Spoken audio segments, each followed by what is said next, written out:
Welcome to the Skinwalker Debrief. I'm your host, TJ Allard, and I'm one of the executive producers of the new TV series on history called The Secret of Skinwalker Ranch.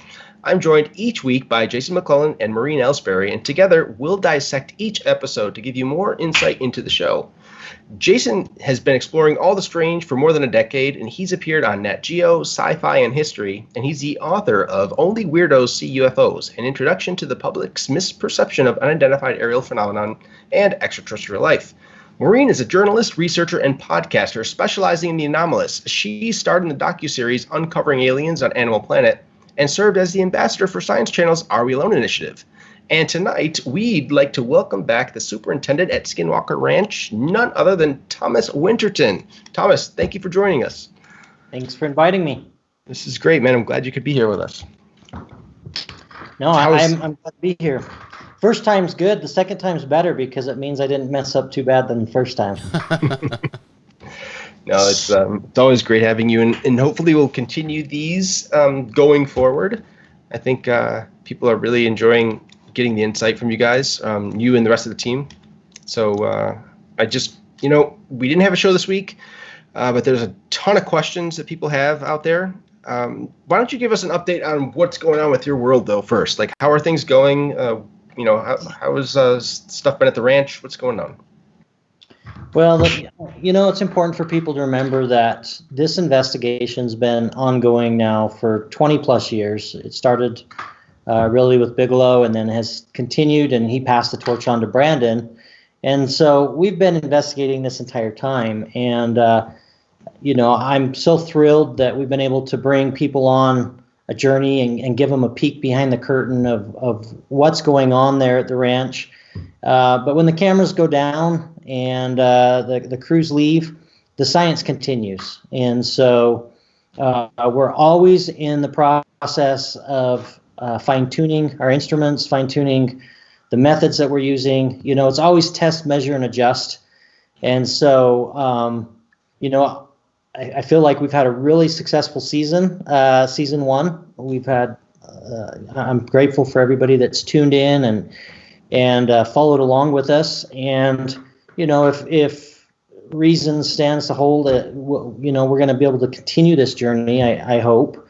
And so in the light of that, obviously there's a lot of things that you look back at season one and you say, boy, we'd like to improve this, or it would have been nice if we had a camera here, or then you've got mountains and mountains of data that's, like I've always said, we are spending and our resources always follow the data.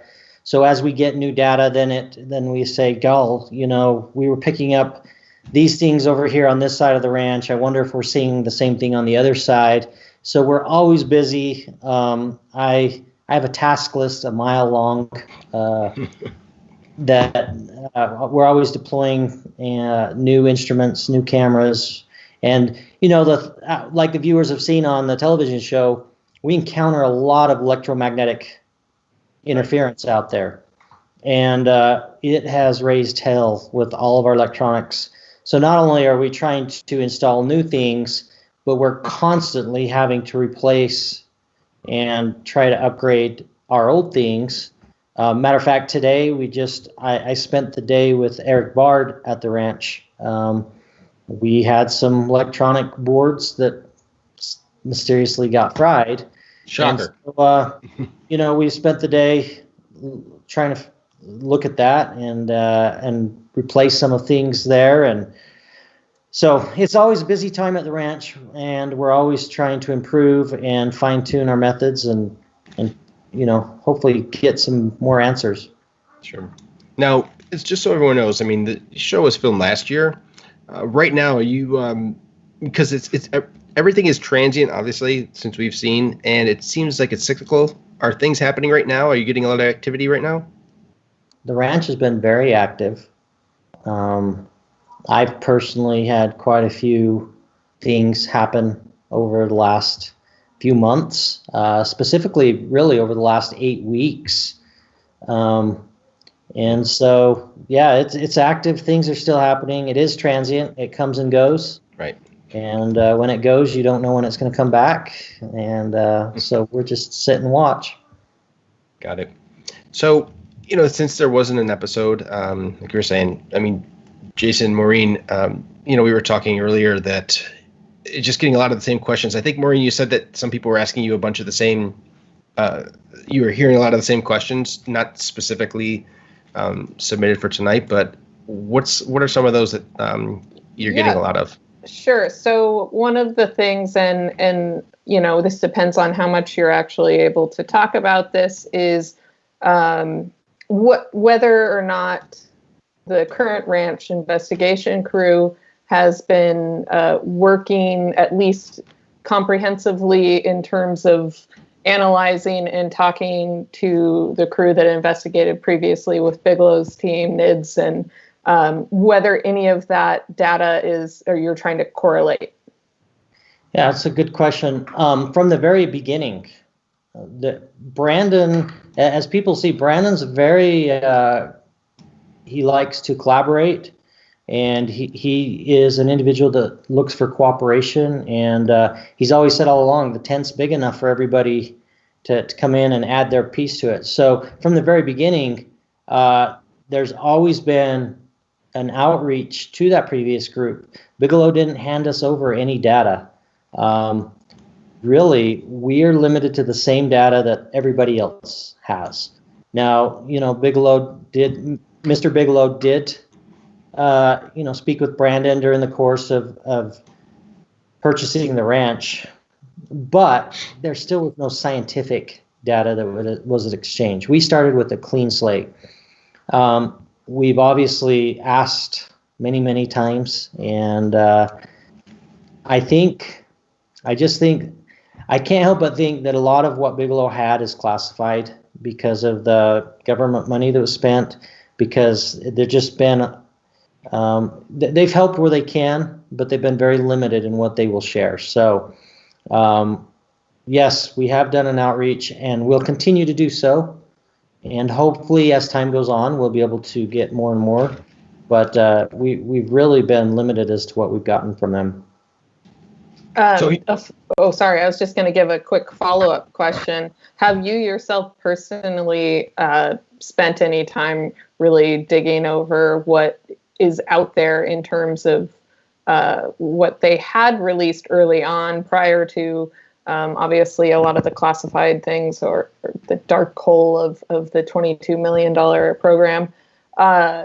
Just done research on what they had studied and what they alleged to have found. Have you read Hunt for the Skinwalker, etc.? So personally, no. I have never read any of the books. I've never watched any of the movies.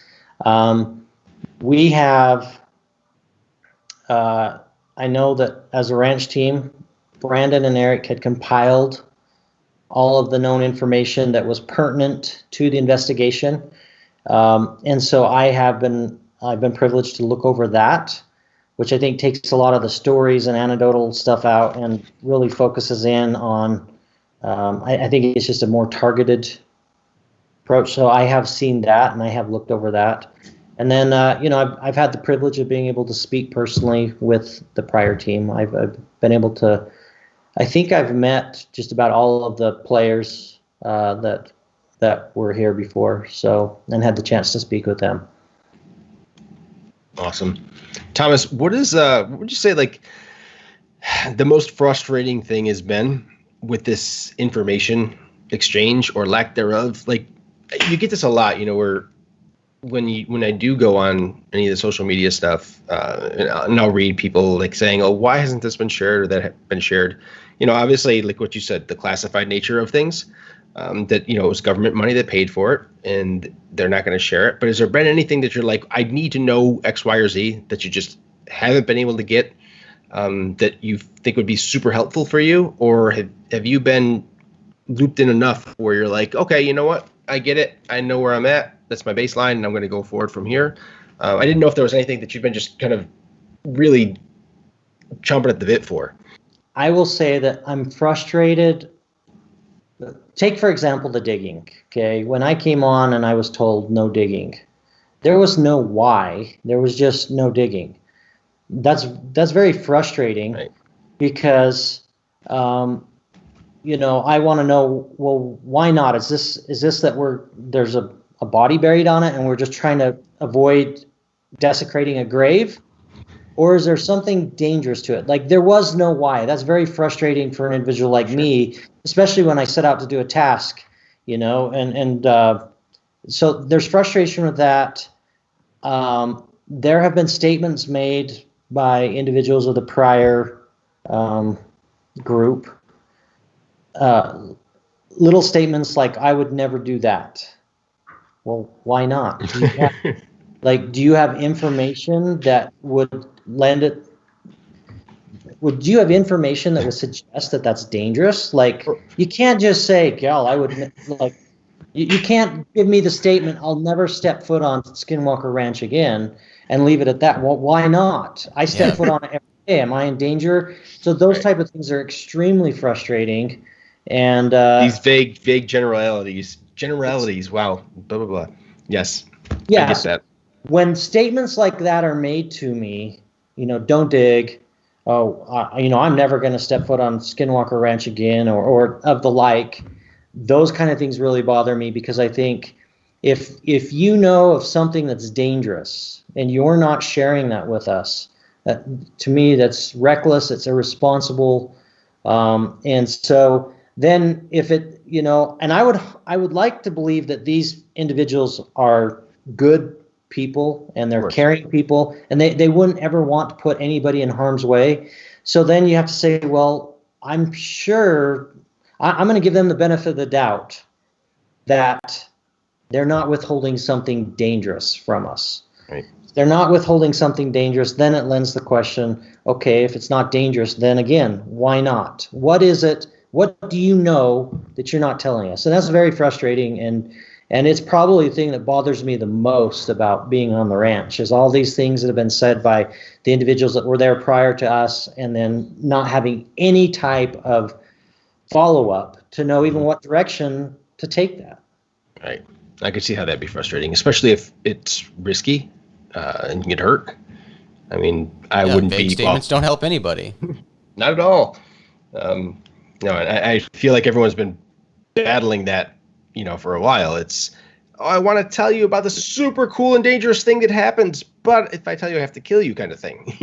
No, just tell me so I don't die. If anything, all it does is perpetuate the mystery. It doesn't help in any way other than to further the mystery, the lore. That's frustrating. I feel for you, buddy. Yeah, no, and it goes further as far as, it's something. There's been a lot of injuries on Skinwalker Ranch. There have been a lot of people that have been hurt on the ranch. Now, we could probably chalk every one of them up to something, I imagine. But when they start making statements like this, then you have to wonder, what is it that they're holding back? And that's the part that I really have a hard time with. Even if they would say, don't dig, it's dangerous. Okay, but there's no, it's dangerous, it's don't dig. And even if that, what does dangerous mean? Dangerous for what? How? For whom? Is it dangerous because I'm going to go blind? Am I going to hurt myself? Is somebody else going to die? No, I get that. And that's why I was asking, because, I imagine you're out there, man. You're on the front line. When I first started going out there, and it's scary. It's unnerving because there's so many unknown things, and you just never know, because it's always seems so secretive. And even like with you, my conversations with you, like you're saying right now, yeah, I don't really know why, but we were just told that. Well, for anybody, that's just it drives you mad after a while. You're like, are you just messing with me? Are you messing with me, or is there really a reason why? Or are you just saying that to stop me from doing something? So you get that double think. And then look, who looks like a dumbass when the production company comes on and they're like, and we're like, don't dig. Why not? I don't know. That's it's one thing if we're sitting on data that we're like, don't dig because X, Y, and Z happens.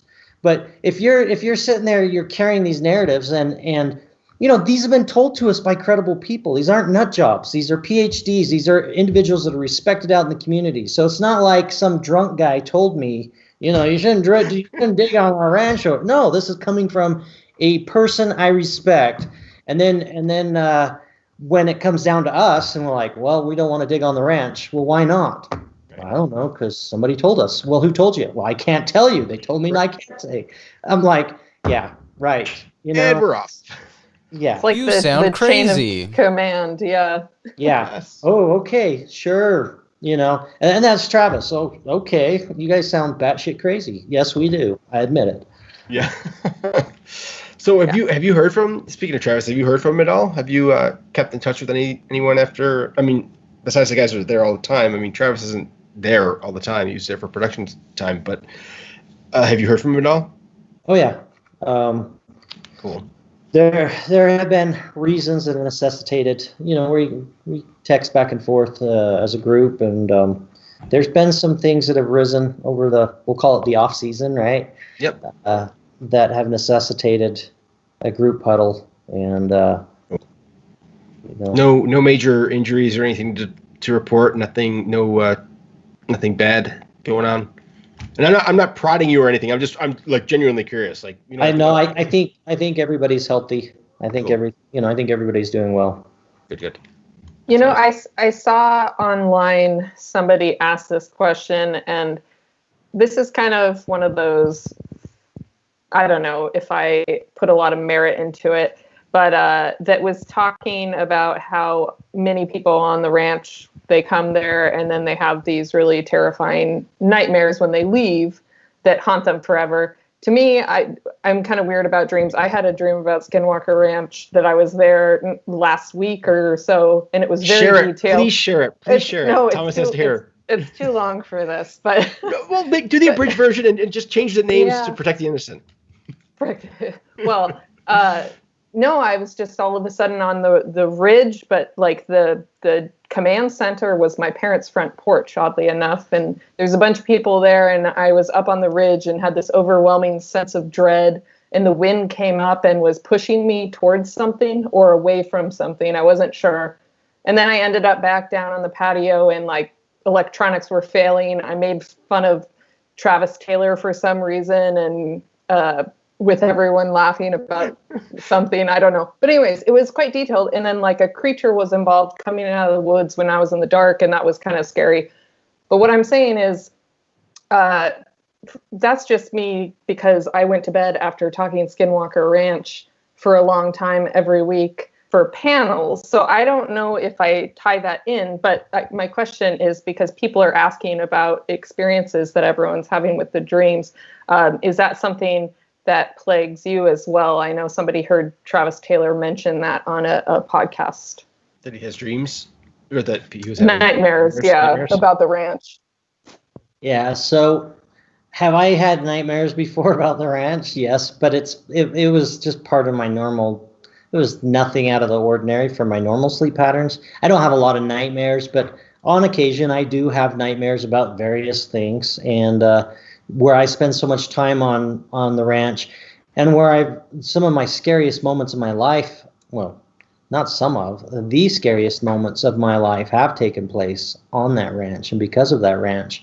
It would stand to reason that I might have a nightmare or two, but nothing that I would attribute to, nothing that I would feel like is the ranch trying to mess with me. That's me personally. I will say,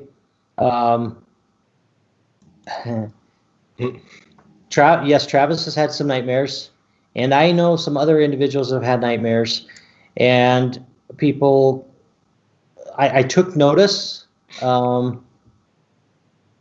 I have to be careful because these really aren't mine to share, but I'll just say that there was enough there to pretty safely say that they had something to do with connection to the ranch. And by that I mean there's enough evidence to suggest that they weren't just regular nightmares. Okay, very interesting. Very interesting. So let's go into some of these questions. I see we have a bunch. They seem to be very Twitter heavy this week, but I think there's at least one of those from email. Maureen, do you have that the email ones in front of you? I think we always just go like Maureen does the emails, Jason does the Facebook or the Twitter ones, and I usually read the Facebook ones. Sure. This is going to be an easy one. Bob's asking whether the UFO that was seen in the episode High Strangeness looks like the UFO seen in the surveillance episode. So were the UFOs spotted that were shown on camera the same, in your opinion? All right. I know this is horrible, but you're going to have to forgive me. I don't know them by names. I know them by numbers. So is that like episode? Sure. Sorry, four? episode 4 Obviously, versus episode 7. No. So I don't think we had an eyewitness on 7. And so what you're seeing there on camera is what we saw, which did not look anything like what we saw in episode 4. And I will speak real quickly to the one that we saw in episode 7 with Cow. And people have a right, or they're justified in feeling like, how can you really tell that's a craft or what not? It's almost impossible with the camera, as most people know, to tell depth perception. And so you can get a fly that's 2 inches away from the lens of your camera that can look exactly like a UFO speeding across the sky. The reason why, after looking at that closely, we could rule out the bugs is that at one brief point it passes behind a branch of the trees that are in the background, and the branch is actually in front of it. And so that gives us an idea on the distance that we're dealing with, and to be that far away from the camera and still show up at size would give you an indication that it had to be fairly significant size. So when we were doing the analysis, I saw a lot of comments like, "Oh, it's a fly," or "that's." We were basing it off the fact that we were looking for objects that either went behind or in front to tell, and that's how we were able to gauge that. It's good for people to hear. And it's also important to realize too, we see hundreds of UFOs at the ranch every week. They start out as UFOs, and by the time Eric and the guys work their magic, they're IFOs. They're identified objects.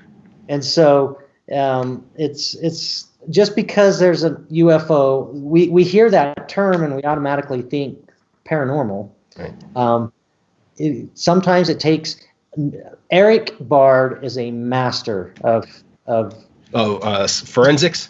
To take a video, yeah. I mean, he's written some code, and he's done some really magical things with these videos to really see if they pass the mustard. And there's a couple that I thought absolutely. Matter of fact, I saw them with my own eyes. But once Eric goes in and does his magic with them, they quickly go from UFO to IFO, and they were a UFO for a week or two until he had time to look at them. So right.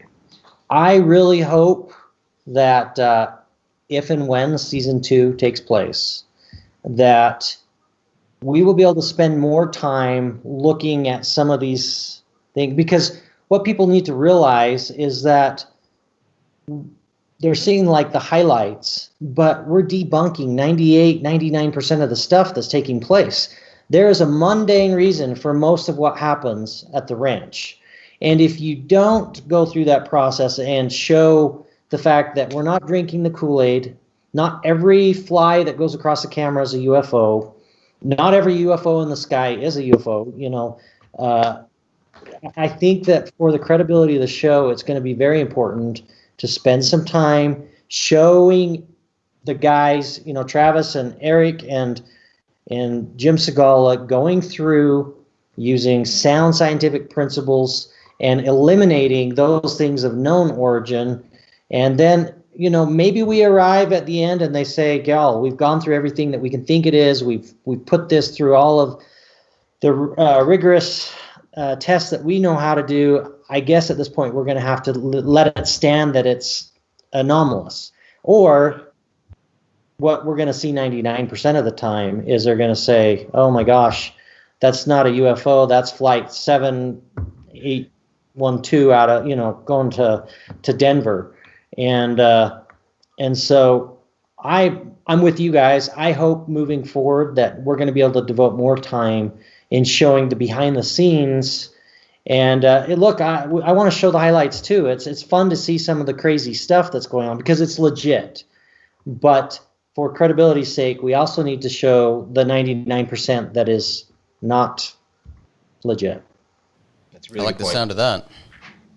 I think people would love to hear that and get their hands on some of that raw data. I know going forward too, we're getting ready to launch a website where some of this data and these white papers are going to be posted there. And really, that's going to be the chance. And you know what? I'm excited about it because I think it's going to be an opportunity. I think Prometheus has done a great job of trying to they've got a difficult challenge of trying to show a science show and keep it interesting and keep it being, but still keep it true to the facts. And I think this website, having the scientists put the hard data on there, papers, being able to show how they've arrived at some of these conclusions, that will be, I think it'll be good for everybody involved, including the production, because it's going to keep people honest, you know. Yep. It's going to remove that temptation to sensationalize and dramatize, because if things are going to get posted on the website in a month and they're going to contradict what you're trying to show on TV, that's going to be bad for the show. So I think all around it's going to be great, and it'll back up and validate what we're seeing on the television show. It's going to be awesome, especially when you get the peer-reviewed aspect of it. You know, that's going to be really important. Yeah. What's next we got coming up? What other questions we got up there? We've got Twitter. Should we jump to Twitter? Sure, let's do it. All right. So Timothy asks, I heard in an interview he recently saw a group of craft over the ranch. Did the cameras get footage of the incident? And if so, how can we see the surveillance footage? Oh, there you go. That's a fantastic question. And yes, I did reference that in an interview.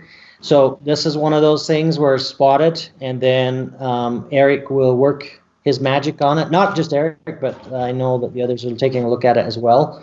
And then I've been told to not comment any further on it, simply because if it ends up being something spectacular, we'll want to share that with people in the future. And if not, I hope they'll share how they arrived at that. Either way, right? Very cool. Thanks, Thomas. All right, this next one, it seems to be a popular question lately, and I think it comes up on every show, but Sean asks, are they getting more tourists now? Holy smokes. Yeah, I mean, yeah, over the last so I was down working at the turnaround. So people that haven't been to the ranch, as you approach the ranch, where the road turns from a public road to a private road, there's a little spot to turn around, and that's where there's a great big sign, people have probably seen it online, tells them not to go any further, they'll be trespassing. And if you go beyond that point, then we do cite. We've been writing out quite a few trespassing citations, calling the cops regularly. And I'm very grateful for our relationship with both Uintah County Sheriff's Department and the Bureau of Indian Affairs, the federal police. They both respond very quickly and have been our partners in making sure that we keep the ranch secured. I just want to throw that out there for those people that get ideas. But yeah, so it was like 2 or 3 weeks ago, I was down there actually working on some equipment, updating some of our lights and our cameras, and I put in a new fence down there. So I was down there for the whole week working. And just in that week, I met people from South Carolina, Arkansas, Louisiana, Minnesota, Texas, California, Idaho, Colorado, and dozens of people from the Wasatch Front out in the Salt Lake City area, which is about 2.5 hours from us.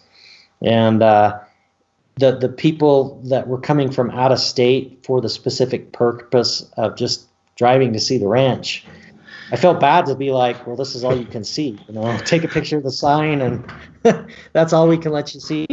But yes, tourism has increased a lot. I'd say now on an average day, we're seeing significant travel down to that turnaround. So good job staying at home, people. Yeah, right. I think 14's driven. I can't tell you, like people that are far away, I'm thinking there's a group from both. The same day, I met some people from Crawford, Texas, and oh my God, Austin, and they're just like, oh, we had cabin fever. We're so sick and tired of this quarantine that we just figured we'll take a road trip. And they took the opportunity to drive to the ranch and take a road trip to a place you're not supposed to go. Why not? Sure.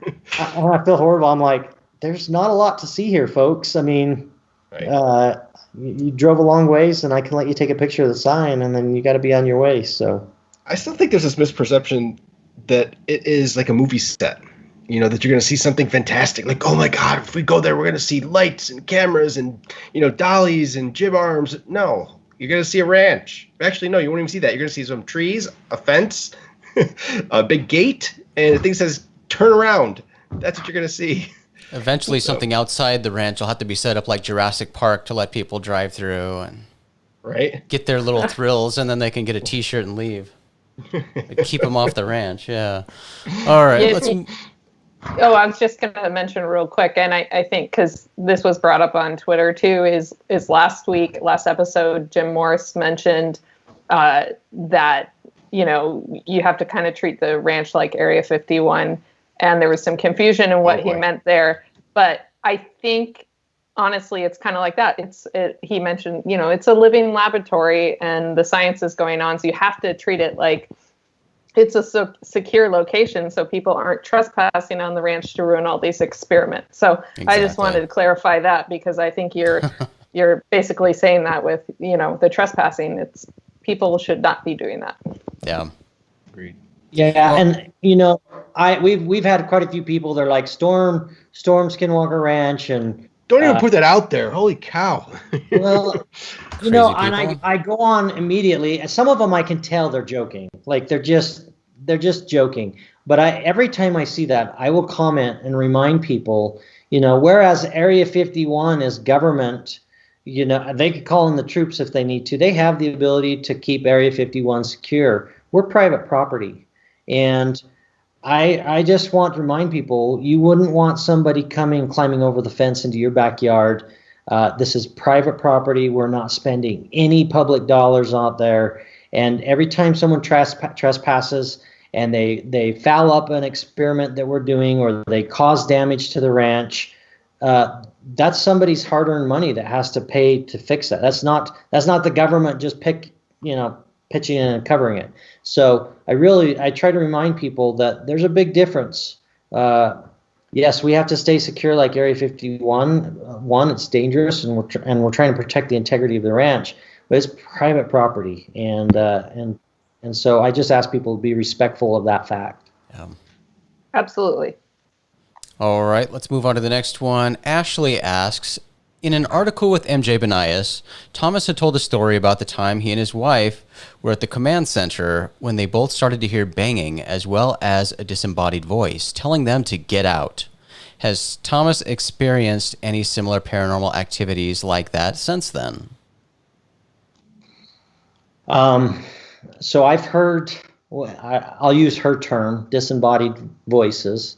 I've heard those a total of distinctly 3 times on the ranch, and that one time was with my wife, and it actually accompanied a whole bunch of strange occurrences that night. We did hear the banging in the bedrooms.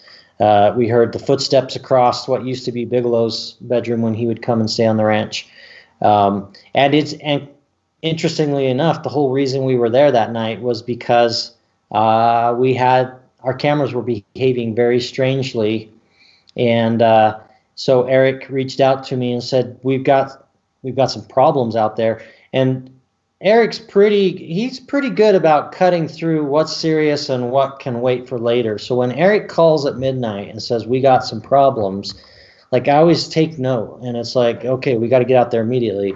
So the interesting thing is that we're suffering some pretty serious malfunctions with these cameras that he's able to view remotely at that particular time, and as you can see, as we pull into the command center, the cameras all go back to fully functioning. From there on, they're all smooth, and so that was strange. that night was so creepy when we pulled on, like the hair stood up on my arms. Like it was not a good night to be on the ranch. I knew it the second we pulled in. I didn't shut my car off. I left my car running as a getaway vehicle because it just didn't feel right. But as far as voices, I've heard them 3 times, one plowing snow, one chasing a trespasser, and one in the command center. I have heard things before. Matter of fact, just 2 weeks ago, I was out, I think it was like 2:30 in the morning, and every week we get water turns. And for people that don't live in the desert, they don't understand, like the only way we can water things is to actually carry it through the ditches and irrigate the land. And water out here is more valuable than gold. And so our water turn actually lasts, it starts in the evening on one day, and it goes all the way through the night, and all the way through the day, and then all the way through the next night. And so a majority of the time that I have to irrigate is like through the night. And so for these couple of days, every single week, I'm out on the ranch a couple times during the night. And I was out there, it was like, I think it was about 2:30 in the morning, 3 o'clock in the morning. And I'm over by Homestead 3, and I'm adjusting the head gate and the flow of the water, and I can hear like a radio playing. And I'm thinking, what the heck? And I had a pretty bright spotlight, so I'm like shining around thinking maybe somebody's like around. With you. Yeah, messing with me. And so I'm shining it around, and I couldn't see anything, and I couldn't even tell what direction it was coming from either. It was just like this faint radio. So I'm like, what the heck? I get in the Jeep, and I make sure that the radio wasn't on the Jeep. I thought maybe my phone, maybe I'd accidentally hit my music on my phone. It was none of that. So I finish what I'm doing there. I'm not too creeped out yet. I back out, and I head back over, and there's another head gate right by Homestead 2. And so I'm getting out, and I'm adjusting it, and I hear the same like faint music, like a radio playing, and I don't know where it was coming from. I couldn't identify it, but I started to get a little creeped out at that point, and I had one more head gate to go. I didn't hear it over there on head gate 3, but over there by the 2 homesteads, I heard the radio, like this faint music playing. I don't know where it was coming from, but it was kind of spooky. That's exactly what the experience I was having when I went back to the East Coast. Middle of the night, just hearing faint music, and I could not identify. I mean, I remember my wife woke up with me. I had my head against the steps listening. Like, where the hell is the music coming from? She couldn't hear it. I was the only one hearing it. And every time I hear somebody else tell that story, it sends shivers up my back, man. That is, to this day, I don't know. I've experienced it. Was there a type of music you were hearing? Was it like ragtimey or something specific, or just like, I mean, I couldn't really even tell what was being played. It was like hearing a radio play, like almost like the neighbors have it playing and you can't quite tell what's playing. That's exactly the description. Thank you, Thomas. See, I can't wait for my wife to see this. I've told her. I've told her multiple times. No, I don't know. I don't know what it was. I do know. My fascination with the ranch is not so much UFOs. To be honest, I could really care less. The crafts, I know it plays a part in it, and that's a huge fascination for people. But for me personally, I'm more interested in the cognitive stuff that's going on. You know. Sure. And so there's been a couple times where myself and other individuals that have been on the ranch with me either that day or the day before were woken up in our sleep within minutes of each other. Both woke up to music playing, and they're again not hearing. Now they describe theirs more as a music box type music, where mine's more like a radio. So I don't know like how that is, but yeah, so there's been some strange things like that. And moving on, as I'm not going to sleep tonight. No. Yeah, well, here's another question that we get asked seemingly every week, and Thomas, you just mentioned cameras, and TJ, you can jump in on this too, but This relates to production cameras. So Danny asks, do any of the production cameras lose battery power when cell phones and other equipment lose their power as well? Yeah, so here's another, I'm not going to say frustration. We're all learning together, but the first season, we kept it strictly about us. And the production crew did experience equipment failures and battery drainages and that.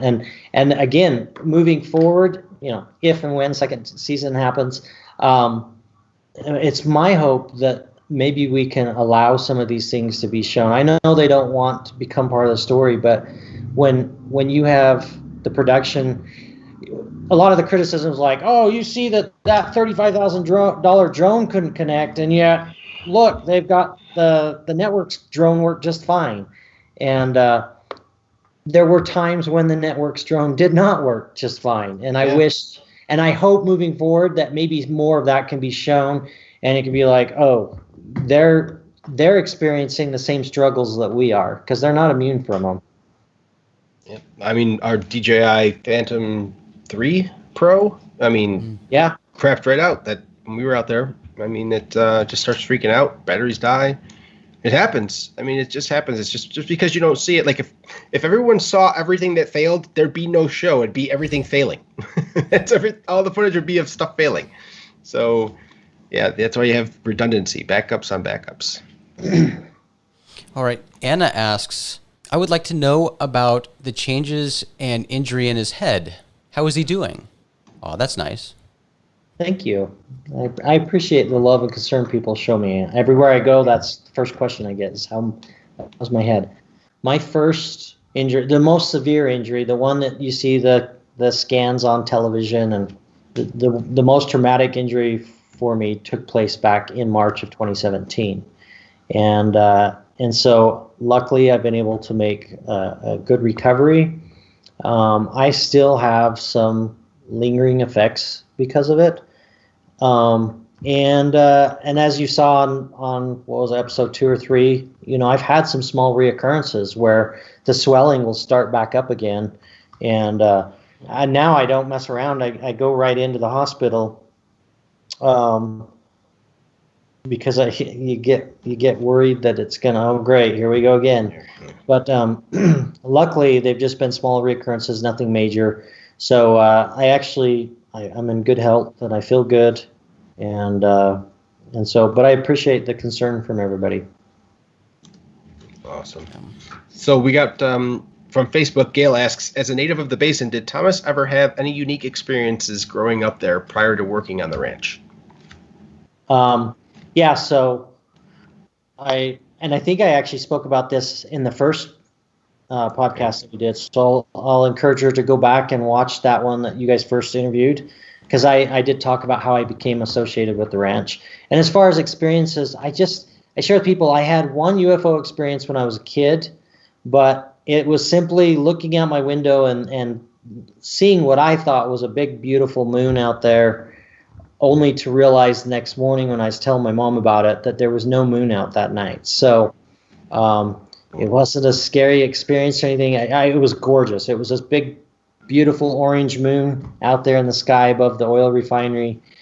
And it wasn't there when I looked out the window a little bit later, but I just figured it had set beyond the horizon and didn't think anything of it. And then the next morning when I was telling my mom, man, you should have saw the moon last night. It was so pretty. And my mom was like, I don't think there was a moon out there.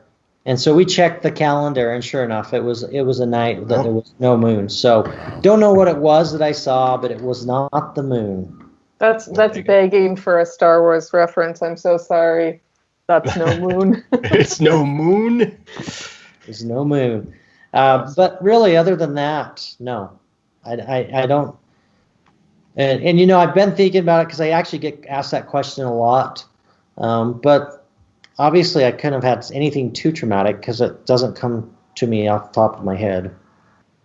Okay. Well, thanks for sharing all this stuff. Is there anything else like off the top of your head or that you want to, address? Is anything that you haven't had a chance to speak about either here, online, I mean, I know people throw questions at you all the time.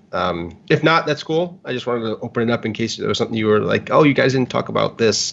It's been an interesting ride of emotions the last 8 weeks. Like I say, the ranch for me, the cognitive side, the way that it, if we find out that this is just RF signals, then the way that they interact with the body, or even in the last 24 hours, I've spent a lot of time out there in the last 24 hours trying to work on some specific equipment and work with Eric Bard on some specific things. And even in the last 24 hours, there are things, I was just joking with Eric like 2 hours before I got on this podcast. He was sharing some things that had taken place to him. I had left for a little while, and while I was gone, some things happened, and it's one of those things I just told him, I'm like, it's just a coincidence, right? And he laughed, and he's like, everything's a coincidence here at Skinwalker Ranch. A million little things that drive you crazy and really make you question your sanity. And as we're drawing to close on the season finale, like my mind has really spent a lot of time analyzing, like, where am I at with all of this? And really, in quite honesty, I've had some conversations with my wife, like, how much more of this can I take? Because at some point when you really start to question reality and sanity and those type of things. And I can see down the road, maybe sooner than later, I don't know, having to step away because for my own peace of mind. No one would blame you. Well, I can see why when you come on, you're thinking, oh, this is the coolest place in the world. And like with the Bigelow team and that, I've always wondered, like, why would you sell that? Why would you step away from that? Why would you? And here I am. I've been on the ranch 4 years now. And there's a part of me that's saying, actually, I can start to understand why at some point you would say it's somebody else's turn because I gave it my best shot, but, kicked my butt. No, you're holding up pretty good, man. Makes sense. All right. I agree. Well, again, Thomas, thanks, man, for coming out. And now we have, Maureen or Jason, don't we have something coming up next, 3 days with these guys? Some of the Skinwalker guys? Yeah, and actually some of the questions that people had asked that we did not answer will be answered on Saturday. We'll have Jason can give details on the event. I'll just say that I'm hosting a Skinwalker Ranch panel with TJ, Thomas, Dragon, and Jim Morse, and we dive into some interesting ranch experiences, topics, and dealing with the show. So, Jason, where is this panel being held? This panel is part of a virtual expo called All the Strange, and you can find all the information about that at allthestrange.com. This event takes place on Saturday, this Saturday, the 30th of May, and all the information is on the website. You can register there, and it's completely free. So tomorrow. Tomorrow. Yes. Oh, wait, that's right. Yeah, tomorrow, by the time people hear. Yes, because of podcast magic, yes. Yes. The magic of podcasting. Yes. So, I mean, that's, I guess that is it for this episode of the Skinwalker Debrief. Now, this coming Tuesday, June 2nd, will be the season finale of The Secret of Skinwalker Ranch on History. I think the episode title is Revelations. So, Thomas says he hasn't seen it. I think, there's some revelations to be had during that episode. So please tune in and stay tuned for our announcement of our guest for next week's The Skinwalker Debrief. Hopefully we'll have somebody new on the show. But thanks again for joining us, and we will see you all next week. Take care. Thanks, guys.